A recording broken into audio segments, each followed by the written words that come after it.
En esta oración, Jesús enseña la forma de orar perfecta. ¿Quién conoce el ser total del hombre? Sino su Hacedor. Y su Hacedor sabe lo que necesita cada parte del ser de la persona. Él sabe que somos trinos, que tenemos espíritu, alma y cuerpo, y que cada uno de ellos tiene necesidades distintas, pero que todas ellas deben ser resueltas con Dios. No puede resolver la necesidad que el ser de la persona tiene fuera de Dios. Se intenta, pero no se logra. ¿Por qué razón?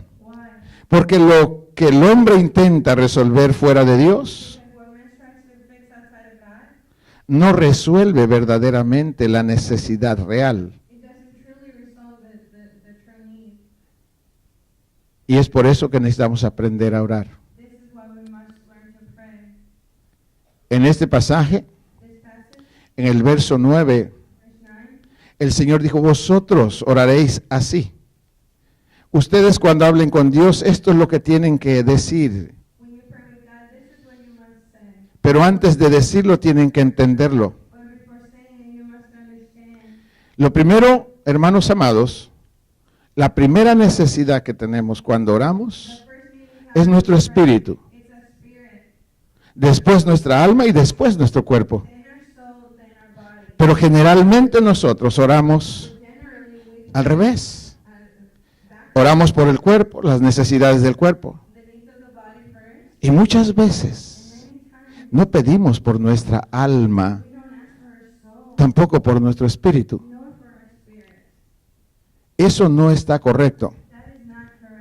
En el verso 9 el Señor describe, cuando oren, digan esto. Padre nuestro. ¿Quién está orando ahí?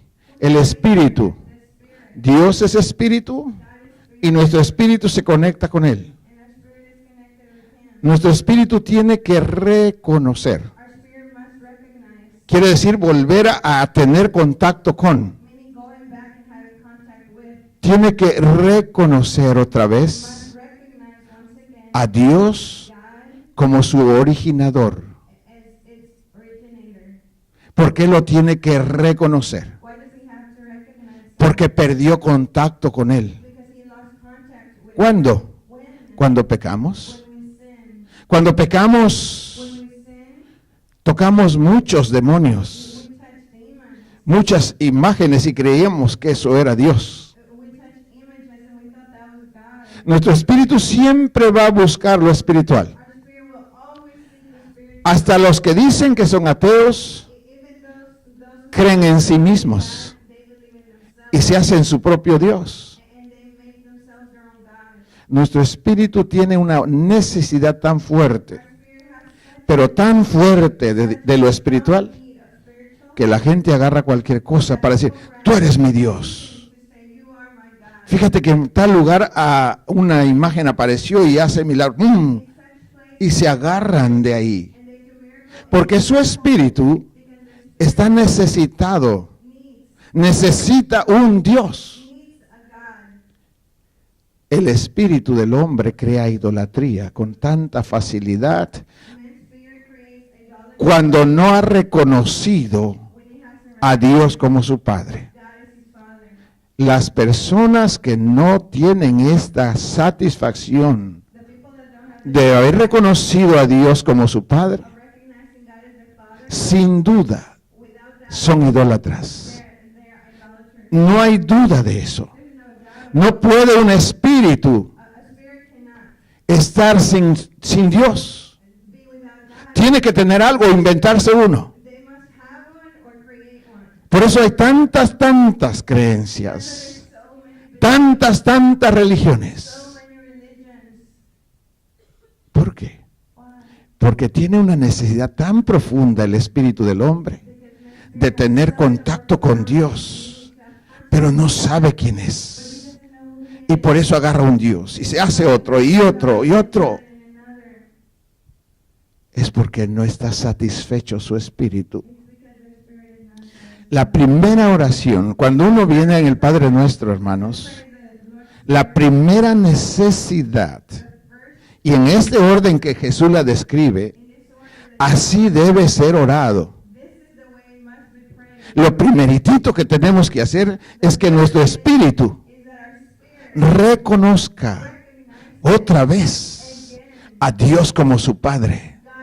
Cuando ustedes oren, oren así: Padre, Padre, Padre, Padre, originador de mi ser, originador de mi espíritu, Padre.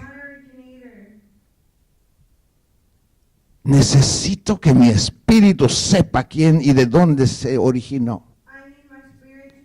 Cuando el espíritu sabe eso, entra en una confidencia, entra en una, ¿cómo se dice? Una confianza, convicciones, que por mucho que te quieran poner idolatría, es imposible que te la implanten. Porque está tan fuerte ese reconocimiento del Espíritu de quién es su Padre. Padre. Y lo ubica. ¿Qué estás? ¿Dónde está? En el cielo. Tiene que ubicarlo en dónde está. Tiene que reconocer su espíritu dónde está su Padre. Y después que lo reconoce, tiene que alabarlo. Tiene que alabarlo. Santificado. ¿Qué quiere decir santificado? Purificado. Limpio es su nombre. Tu espíritu tiene que reconocer que Dios es perfecto, que Dios es puro, que Dios es santo, que Dios es inmaculable, sin mancha. Tienes que reconocer todo eso en tu espíritu. Entonces la idolatría se va de tu ser. Porque no hay nadie como Él. Y cuando tú entiendes eso, tu espíritu, hermano amado, entra en una convicción que ya no le importan las opiniones de la gente. Entonces puedes atravesar en medio de la confusión, porque sabes quién es Dios. Eso no es de oídas, tiene que tener una relación tu espíritu con Él. Y es ahí cuando tu espíritu sabe quién es su Padre. Así que la primera necesidad como personas es reconocer a Dios como nuestro Padre. Nuestro espíritu es una necesidad muy fuerte de eso. Cuando el espíritu está ya con esa convicción, ya nada de este mundo te atrae. Porque estás convencido. No te van a convencer. Esa convicción te la ha dado Dios por la relación que tiene tu espíritu con Él. ¿Usted se recuerda de los 3 hombres hebreos que el rey Nabucodonosor metió al horno de fuego? El rey hizo una estatua y hizo un edicto: toda la gente que está bajo mi reino tiene que adorar a mi Dios. Y todos, funcionarios, todo tipo de persona. Aún judíos había ahí. Pero dice la palabra que aún los judíos se doblaron. No dice que aún los judíos, pero dice que solo 3 no se doblaron. Pero ahí no solo había 3 judíos. Había miles de judíos. Pero nomás habla de 3 que no doblaron sus rodillas ante esa imagen. ¿Cómo fue posible que pudieron soportar la presión al grado de matarlos y decir: yo no voy a adorar tu imagen? ¿En dónde está en ellos? ¿En qué parte de su ser tienen esa convicción?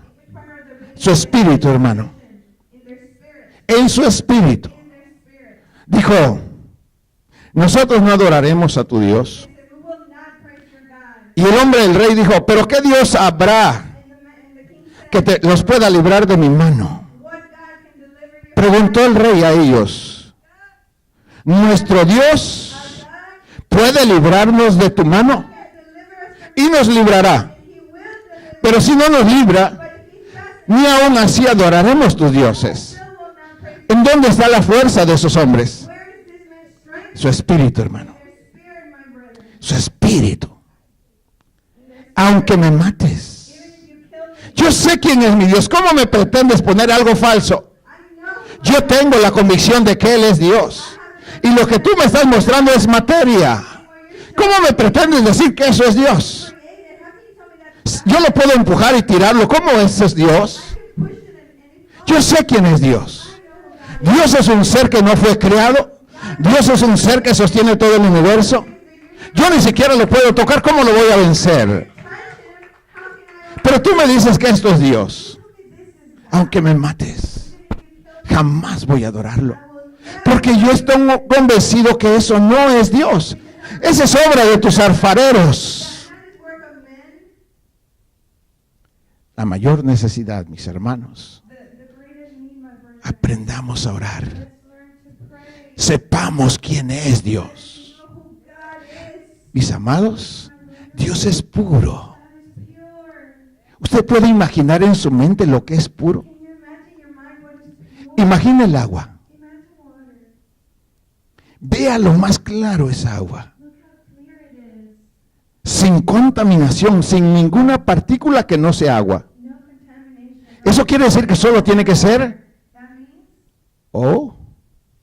dos moléculas de oxígeno por una de hidrógeno. Si hay algo más de oxígeno, más de 2 moléculas de oxígeno y una de hidrógeno, si hay más de eso, no es puro.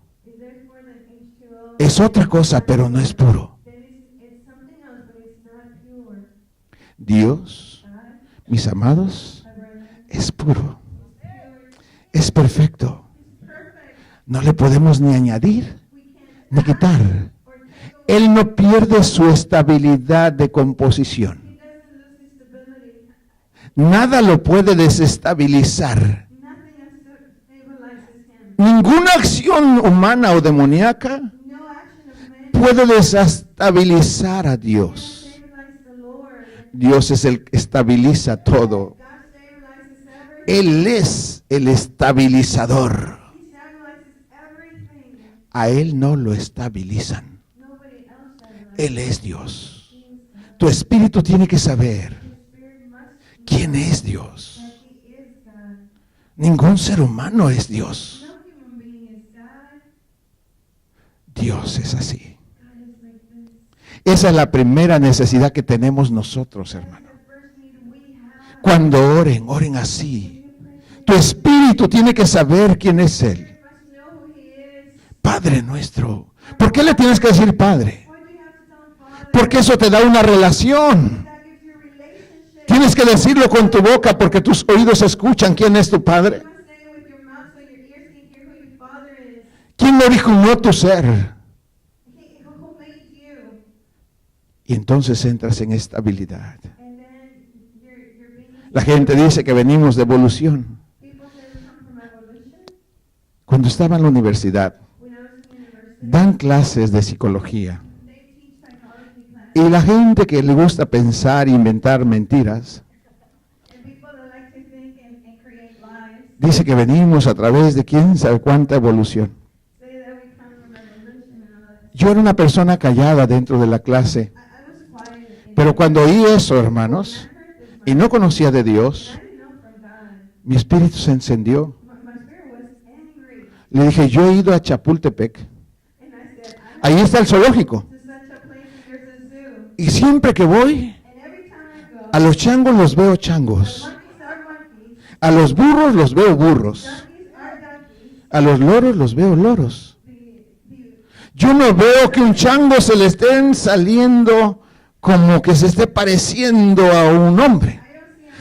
Yo no estoy viendo la mutación que dicen que millones de años pasa y que se está transformando. Tiene que suceder en un ser cuando hay mutación. Pero yo no veo el cambio. Dijeron ellos, pero es que tiene que pasar millones de años. Y estamos dentro de los millones de años. ¿Por qué no está pasando ahora? Se levanta uno con barba cerrada, así bien guapo el tremendo hombre. Y empieza a exponer su tesis. Se esmeró al máximo.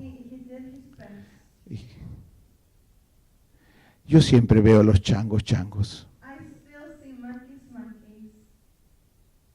No existe la mutación. No existe.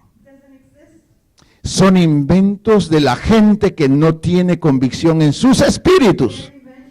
No conocen quién es Dios. Y por eso se inventan un Dios. Se inventan aquí, se inventan. Hermano, la gente que no tiene convicción de quién es su Dios son idólatras. Inventan dioses en todo lugar. Hacen dioses de hombres. A la culebra le dicen que es su Dios. Al elefante le dicen que es su Dios. Hermano, y son gente profesional. Son gente que fue a la universidad. Que tienen un rango en la sociedad alto. Pero no conocen a Dios. Ellos dicen que eso es Dios. Hermano, yo veo quién hizo al elefante. Nosotros vendíamos esos materiales, hermano. Así esos monos. Y la gente nos lo compraban. Y lo ponían en un altar. Hermano, no conocen a Dios. Es triste, quiero que sepa. Aunque logren grandes éxitos, están muy lejos de Dios. Una distancia, hermano amado, que solo Dios les puede jalar. Pero ¿cómo jalar a alguien? ¿Cómo restaurar a alguien que forza sus ojos, los aprieta tanto para no ver al Dios viviente? Abre tus ojos, por favor, para que lo veas. No lo quiero ver. Cuando ustedes oren así, simple. Señor, Padre nuestro, que estás en el cielo, santificado sea tu nombre, puro, perfecto, todo es puro. Si tú empiezas a decir eso, tu espíritu va a empezar a sentir una convicción del espíritu de quién es tu Padre, quién es tu originador, y vas a empezar a sentir una convicción del espíritu que no vas a dudar de Él. Esa es la primera necesidad que tenemos. Cuando oremos, Señor, relaciónate con Él como tu Padre. Habla con Él. Reconócelo como tu Dios, como el origen, como el principio de tu existencia. Y entonces tendrás paz. Esa es la primera necesidad que tenemos, hermanos. Es lo que el Señor le dijo a los discípulos. Después, la segunda necesidad, Jesús la revela en el verso, ¿cuál verso es? ¿El 10? 6:10. Venga tu reino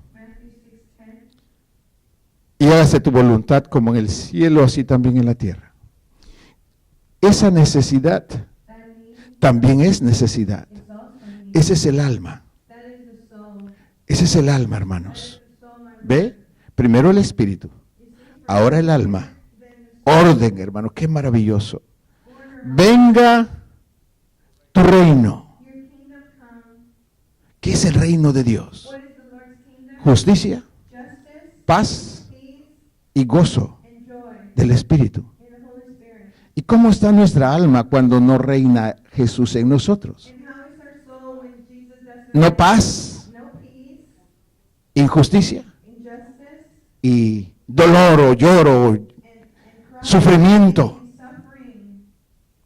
Es porque esa alma no está dentro del reino, no está sometida al rey. ¿Cuál es la segunda necesidad? Someter nuestra voluntad a la del rey. Hermanos amados, el hecho de ser creyentes no quiere decir con eso que estamos disfrutando los beneficios del reino, aunque sé que los tenemos. Pero es maravilloso cuando entiendes, cuando verdaderamente estás bajo su voluntad. La pregunta, ¿es acaso fácil someter nuestra voluntad? ¿Es algo muy sencillo someter nuestra voluntad a la de Dios?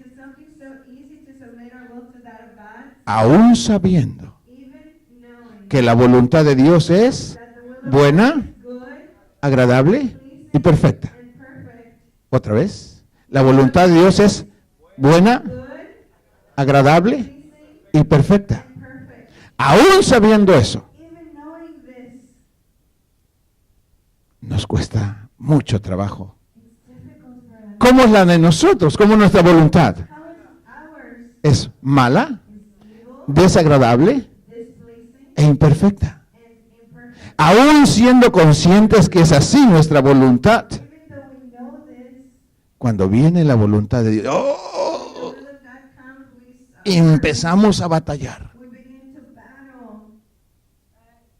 ¿Por qué batallamos? Yo ya entiendo que la mía es mala, pero la de Dios es buena. ¿Por qué no se quiere someter? Porque queremos reinar. Queremos reinar. Y no queremos que reine sobre nosotros. Y en ese deseo de reinar nosotros nos ayuda el enemigo. Nos motiva los sentidos y todo aquello. Mira, si tú haces acá. En una ocasión, hace varios años, allá una experiencia, estábamos en el servicio cantándole al Señor en México. Y una mujer llega que yo ni conocía. Estaba el servicio, hermano. Estamos alabando a Dios y de repente una mujer allá atrás dijo, ¿a quién oír? Hermano, rebasó la voz de todos. Y yo dije, sí, todos hicimos así.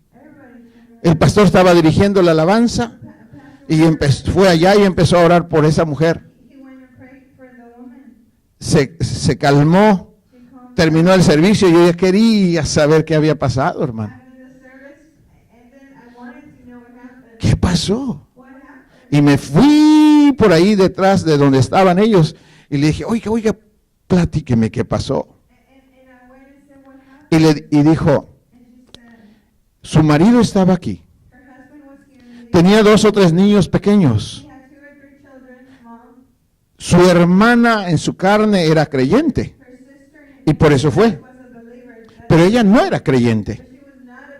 Y entonces llega y cuando entra al lugar se queda en la parte de atrás y escuchaba voces. Por un lado decía, vete de aquí, allá vas a tener placeres, allá vas a tener lo que tú quieres. Por el otro lado, el Señor le decía, quédate aquí, aquí vas a estar bien tú y tus hijos. Y luego le hablaba al enemigo, que te vayas. Y dice que cuando le hablaba al enemigo sentía fuerza que su cuerpo casi lo movía.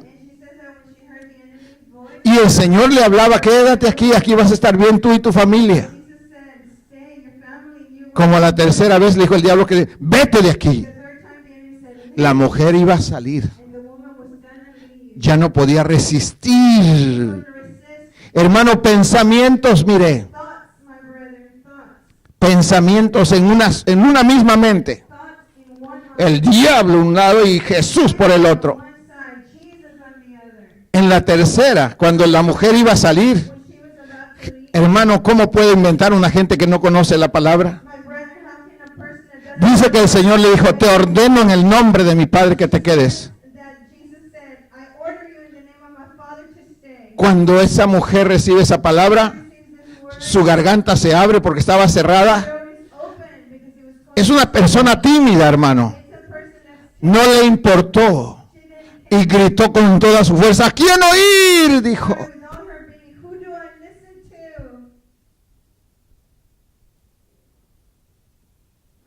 Hermanos,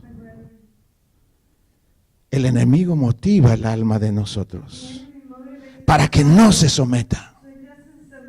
Si no sometemos nuestra alma a la de Dios, de cierto, el enemigo controla nuestra voluntad. Es así, de cierto esto.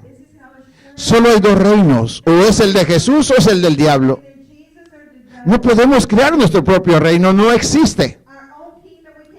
O estamos con Él, o estamos en el otro lado. Por ello, hermano amado, tenemos una necesidad muy fuerte y debemos aprender a someter nuestra voluntad.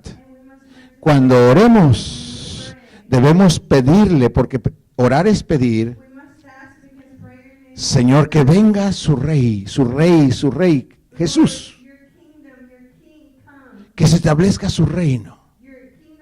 En otras palabras, que se haga su buena, agradable y perfecta voluntad en mí. En mi alma. Aquí en la tierra, igualito como se hace en el cielo. En el cielo, mis amados hermanos, nadie, absolutamente nadie, discute la voluntad de Dios. Nadie. Ahí todo funciona a la perfección. El diablo se quiso rebelar. Uy, hermano. Solo aquí en la tierra hay esa libertad de que el hombre pueda decidir entre si quiere o no quiere. ¿Cómo podríamos nosotros querer hacer la voluntad de Dios si no le pedimos a Dios que nos venga a su reino, que nos ayude, que nos dé entendimiento, que nos no force, pero que nos auxilie para poder someternos? Esa es de las batallas que más grandes tenemos. Jesucristo, siendo perfecto en su obediencia, dice que padeció para aprender a hacerlo. En Lucas describe que oró 3 veces. Hermano, estaba ejercitado Jesús en la obediencia al Señor. No discutía la palabra del Señor. Pero cuando el alma estuvo al borde de la muerte, en ese momento tuvo que orar 3 veces. Porque le costó, hermano. Le costó someter su voluntad a la de Dios. Oró una vez, oró una segunda. Hasta la tercera vez dijo, Señor, si no es posible que pase esta copa de mí, entonces que se haga su voluntad. Hermanos, no es fácil. Pero quiero decirte una cosa. Lo que es fácil no tiene mucho precio. La verdad, hermano, la vida cuando es demasiado simple, que no te cuesta, tú la tiras, la dejas tirada. Porque no tiene valor. Pero cuando te cuesta, hermano, es hermoso, es precioso.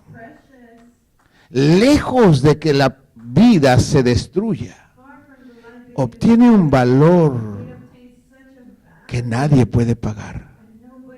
Este mundo no puede pagar, ni con todas las riquezas juntas de este mundo, no pueden comprar una alma que se somete plenamente a Dios. Ninguna riqueza de este mundo puede comprar un alma que ha aprendido a someterse. No es fácil, pero eso es gloria. Eso es gloria, hermanos. Y usted que cree y ama a Jesús, no debe conformarse a las religiones. Debe aspirar a crecer. Debe aspirar a someterse sin discutir. Sí sé que le duele. A mí también. Pero ¿cómo se aprende a obedecer? La obediencia, hermanos amados, no se perfecciona hasta que no estamos en circunstancias que son contrarias a nosotros. Cuando son favorables, nosotros obedecemos así. Y la gente dice que somos re buenas gentes.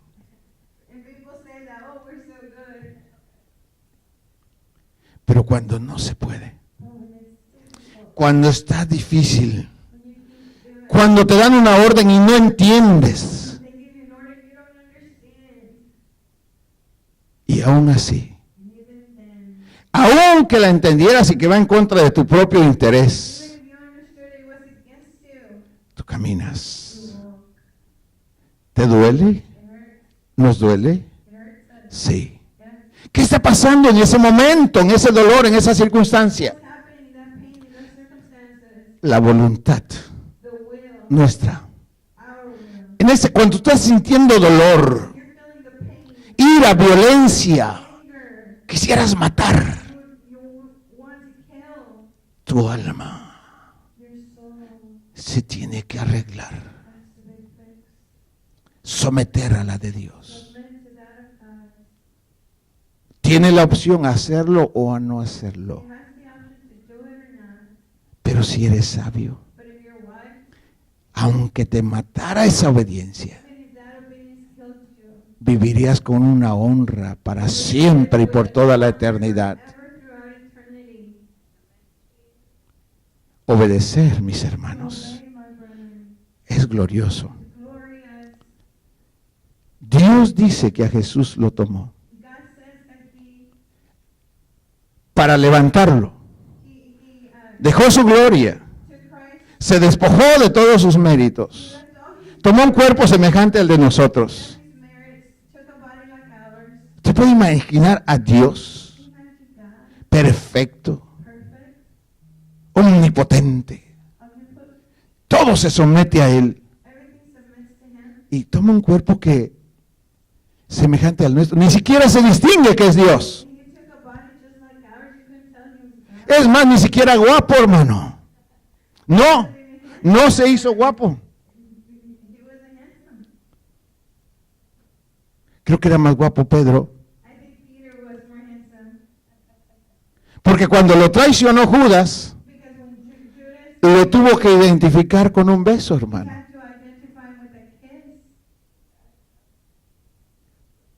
Jesús se bajó, hermano.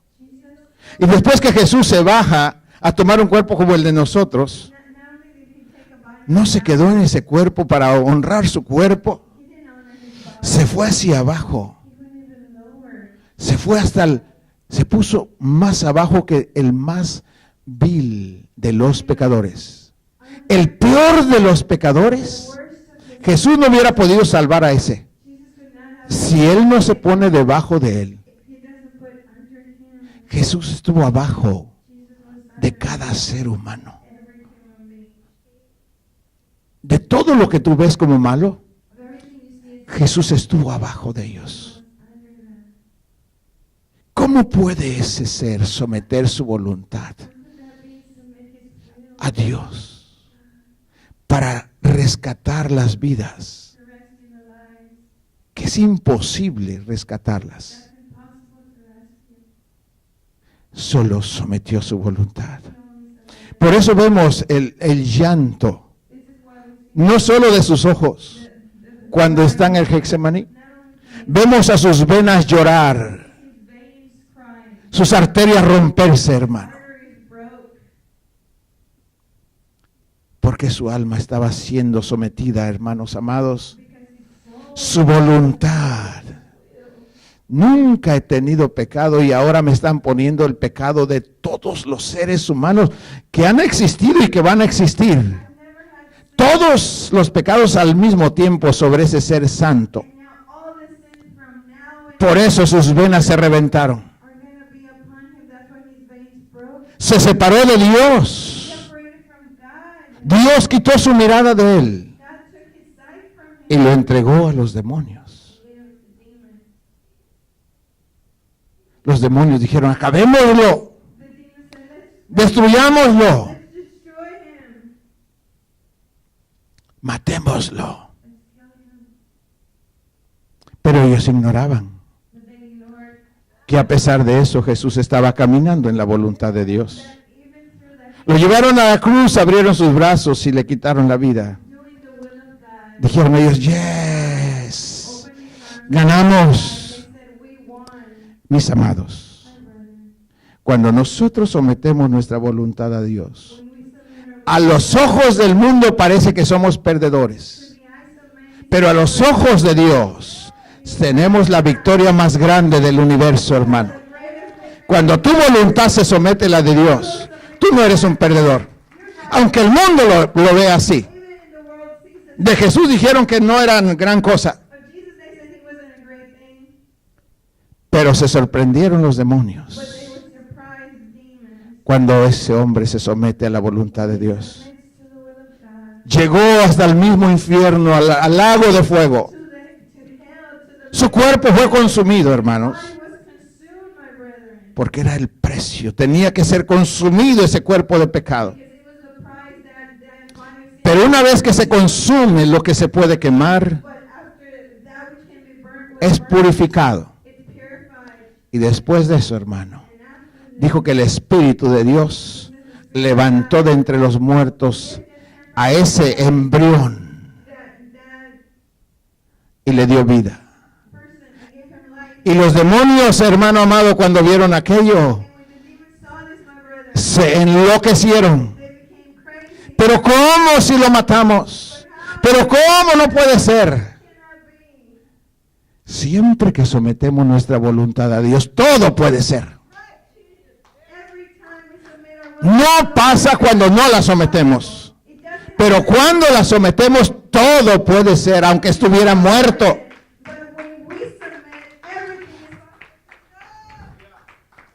De ahí Dios levanta, hermanos.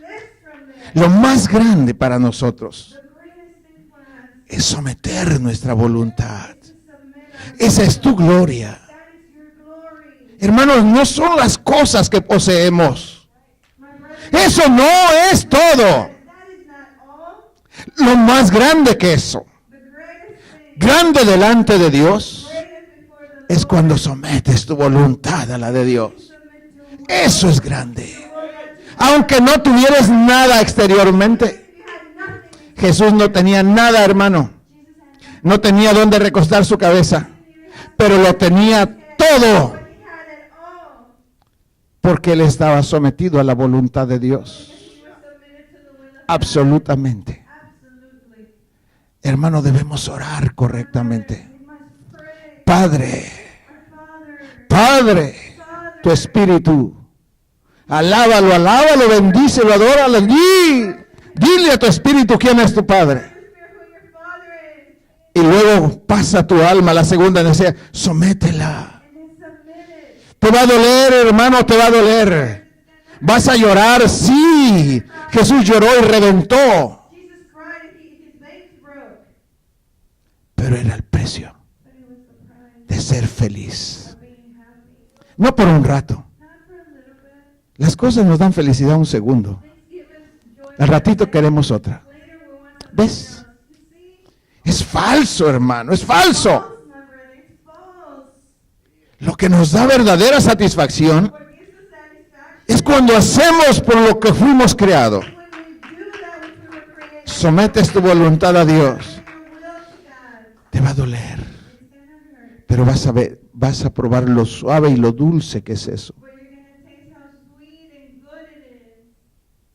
Es algo glorioso, hermanos. Mis lentes se me están.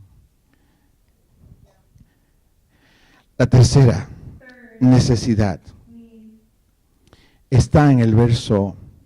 ¿Cuál verso es? En el 11. El pan nuestro de cada día, dánoslo hoy. Mira, hermano, ¿hasta cuándo aparece la necesidad del cuerpo? Es la última parte. El pan, Señor, el pan. Hoy. Sí, Señor. ¿No dice el Señor que antes que le pidamos Él ya sabe? ¿Y que Él nos lo va a dar? Si hacemos la primera y la segunda, hermano, la tercera, te la dan. Ni tienes que afanarte por ella. ¿No ves a los pajaritos? Así dice el Señor. Y nos dice, hombres de poca fe. ¿Por qué se afanan por ello? Pero mientras no sabemos, sí nos afanamos y nos preocupamos. Pero si hacemos la primera y la segunda, ese afán va a desaparecer. Y el Señor va a proveer lo que necesitamos para el cuerpo. Esa es la tercera necesidad. En ese orden se debe orar. No al revés. La última parte. Cuando nosotros nos relacionamos con las personas, sufrimos daños, dañamos o nos dañan. Y en esa relación nos complicamos la relación con Dios. En el verso 12 dijo, perdónanos nuestras deudas, como también nosotros perdonamos a nuestros deudores. Deudas son ofensas. Algunos de nosotros nos ofendemos a veces ni nos lo hacen directamente y nos ofendemos. ¿Por qué nos pasa eso? ¿Por qué? Porque no hay oración, dice el hermano.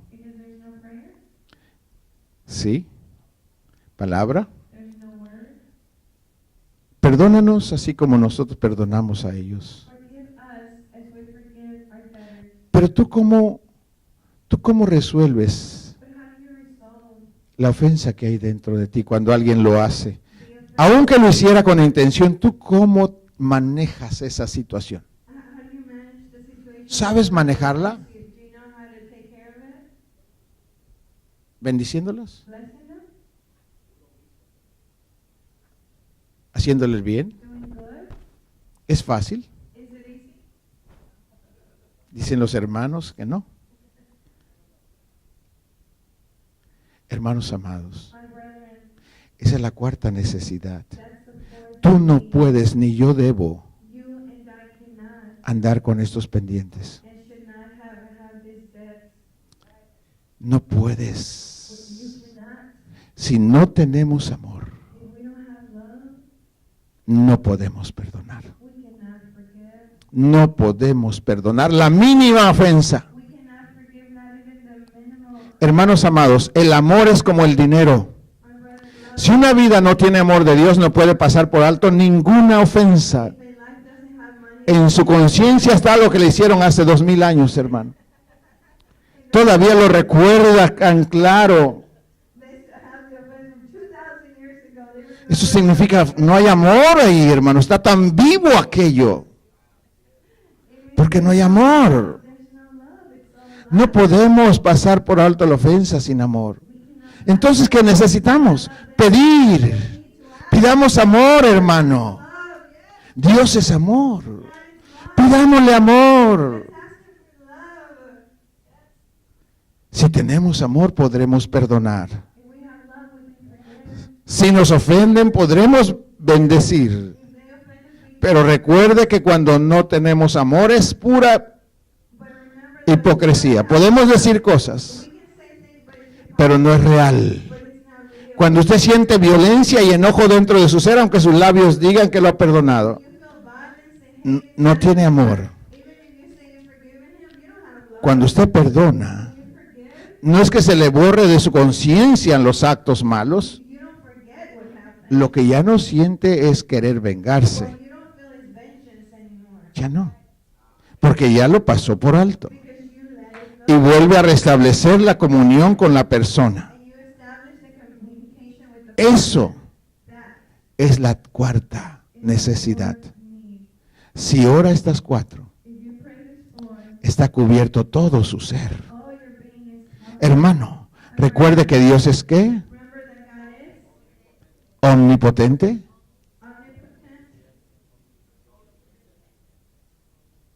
Yes.